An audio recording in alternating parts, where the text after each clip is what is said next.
You guys see this shirt right here? Yeah, it's right here. Pretty cool, right? Yeah, this shirt, this Zoro shirt, it gives me all the authority in the world to talk all things One Piece. It's the status symbol. Because of this shirt, I know what I'm talking about. You should listen to me. And all the other One Piece YouTubers, don't even worry about them. Do they have this shirt? Have you seen this shirt? It's the King shirt right here. Anyways, regardless, I'm gonna have a little chill talk, little tea talk right here, talking about my favorite arc in One Piece. You know, lots of people we have in community, everyone's got their favorite. You know, for some people, the crazy ones, Arlong Park. We got the Water Seven, it's another popular one. Marine Ford, who can discount Marine Ford, right? Even and then the Wano, because it's Wano. Come on, and Whole Cake Kingdom, because the Alice in Wonderland and plenty of others. Some people are loving Vegapunk arc the most because of that build up. But notice that one I didn't mention. Alabasta. I'm a firm believer that not only is Alabasta the best arc in One Piece, it's most definitely the most influential, the most important in the series. Let's talk about it. I'll just tell you my opinion. Because I think even if you have a different arc, it's your favorite. I think after hearing my point of view, you might come around to okay, like Alabasta, it was it. And obviously, I'm biased by my experience, but regardless, let's move forward. So, that's my note here. For me, I remember I was catching up to One Piece about shit. I was 15 years old, so it's about 9 years ago. Yeah, I'm old, guys. And I remember liking it. There's some parts I remember. Some parts I just straight up just dropped off of it. It was boring. I remember some East Blue parts were not doing it for me, right? And then yeah, I was liking it. It was getting better. Uh, Sky Island was great. I love that. But Alabasta, uh, when we got to Alabasta, at this point, I liked One Piece. I thought it was a good show, and I wanted to catch up. I was like, okay, I have faith in this. I vibe with it. But this is when One Piece went from being just another good anime to cementing itself as one of the greatest of all time.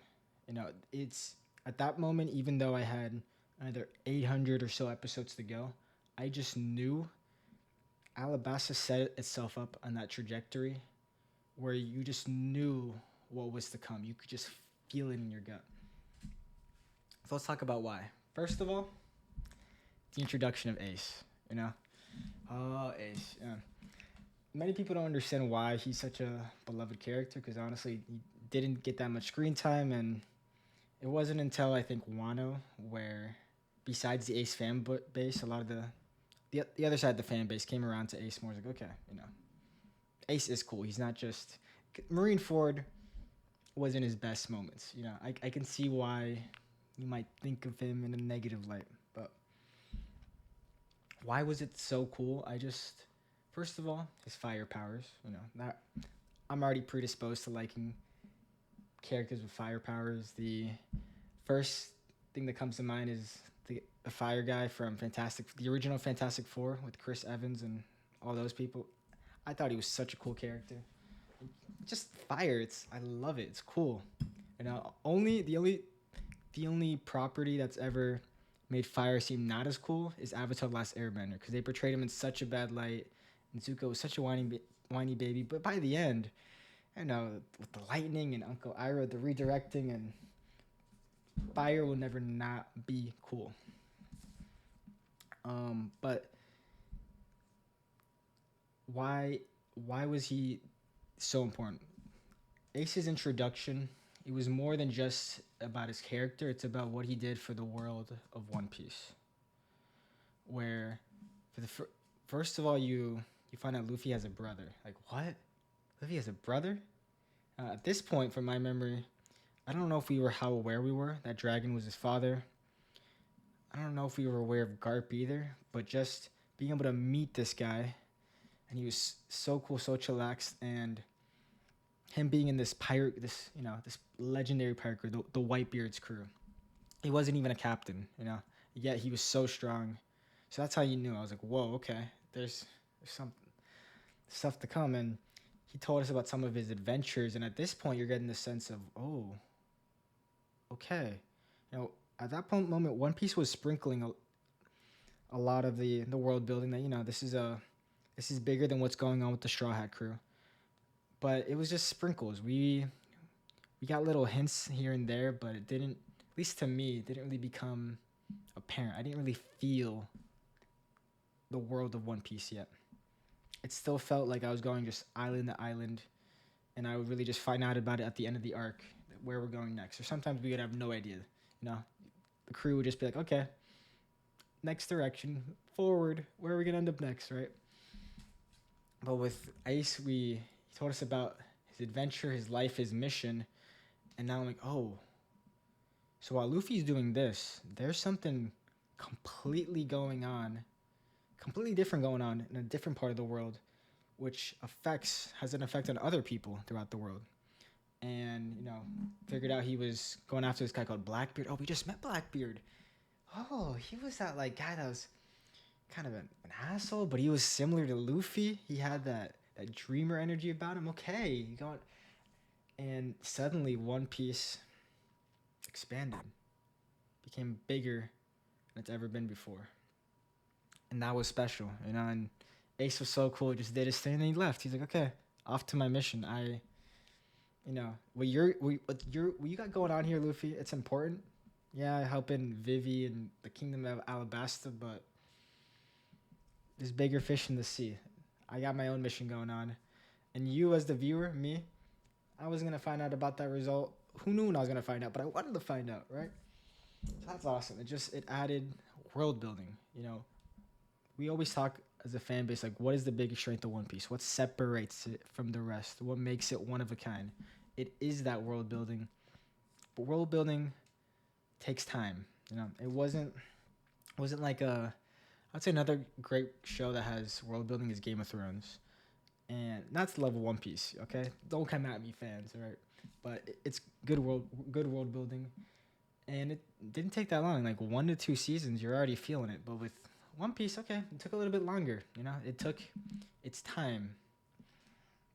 So finally, when you hit Alabasta, it hits, right? And now there's lore going on. Luffy's past, right? And I want to add on that. So what else did Alabasta have after Ace? Well, one of the best villains, one of my favorite villains, Crocodile, And I'd say one of the hype things about Crocodile is that it was our first real introduction into the Seven Warlords. I'm already super predisposed to enjoying the Yonko, the Warlords, the three great admirals. It just adds hype, that title, that bigger, that larger than life status. And yeah, we met Mihawk, but at the time, it wasn't really about him being a warlord. I'm sure it was mentioned, but it was about him being the greatest swordsman in the world, and the gap in power was so big, it just felt like a mythical moment, really. The Mihawk moment was different, but here, like, oh, this is the guy Luffy is here to take down, the Seven Warlords, right? And that just added a lot of excitement. So much excitement. I really wanted to see Luffy take him down, and when Luffy did take him down, it was so satisfying. It's like, oh, this isn't just about what Luffy accomplished for himself and how he's come far. He's made a dent in the world. And, this wasn't the first time he's gotten a bounty, and we've seen reactions, right? This is the first time he truly you could see, like, oh, the world's taking notice, right? This is another layer. What I'm trying to get at here is Alabasta, it's what made One Piece into a living, breathing organism that existed outside of the Straw Hat crew. So after Alabasta, One Piece was it was never gonna be the same anymore, and I'm sure you might have been loving it already, One Piece before then, but I think afterwards, how could you not be obsessed? How, right? And just that's the gist of it. That is why I think Alabasta is so special. There's some other things I can talk about, like the fights. I think this is the first and only arc up until Wano, many years later, where it felt like every single Straw Hat had a part to play. And not only did they have a part to play, they had to go all out. Everybody was fighting for their lives here. Every fight was good. Nami's fight stood out as a good strategic fight. Sanji's fight, oh, it was so good. Zoro having the cut steel, oh, and then Luffy having the comeback fight against Crocodile. I'd say Luffy's fight was probably the weakest of the bunch because it was gimmicky. It's similar to Sky Island, where like okay, the blood thing, and at this point, you're still wondering how do you even beat Logia fruits? They just seem so busted. Like I was thinking of Smoker at that moment. I remember after the Crocodile fight, I'm like, okay, if he's got blood versus Crocodile, what do you even do versus Smoker? I remember theorizing all of these different things.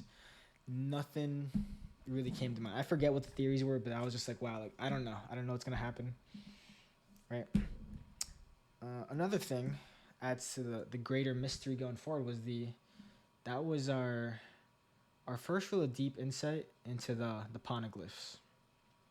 Now, I don't remember too much how deep we dug into it, but obviously that's what Nico Robin was doing there, and also I loved the way she came into the crew, right? Um, yeah, I think that pretty much sums up why Alabasta is so special to me. I'd love to know what you guys think of the One Piece community. What you loved about Alabasta, why you think maybe a different arc is better, but I really think you know Arlong Park is when One Piece showed its depth of emotion, right? And it showed us why people, and going forward, why his crewmates were had that ride or die, literally willing to lay down his life for him, because he's willing to do the same, right? But many anime do that. But for after Arlong Park, One Piece still went in the same direction. But after Alabasta, One Piece was never going to be the same anymore. If Oda didn't bring us back to the world building and keep developing that living organism, everybody's going to be disappointed because he put One Piece on a new level, and from then he just kept ascending and yeah, just and that's why it's our favorite. It's one of our favorites. We're always, even if I don't read weekly anymore, I don't watch weekly, but it's always going to be a part of who I am. One Piece, it's always going to inspire me in many ways, and just thinking of crafting a world, like man man as I hope you guys enjoyed it. Said like and subscribe and tell me what you think down below. Peace.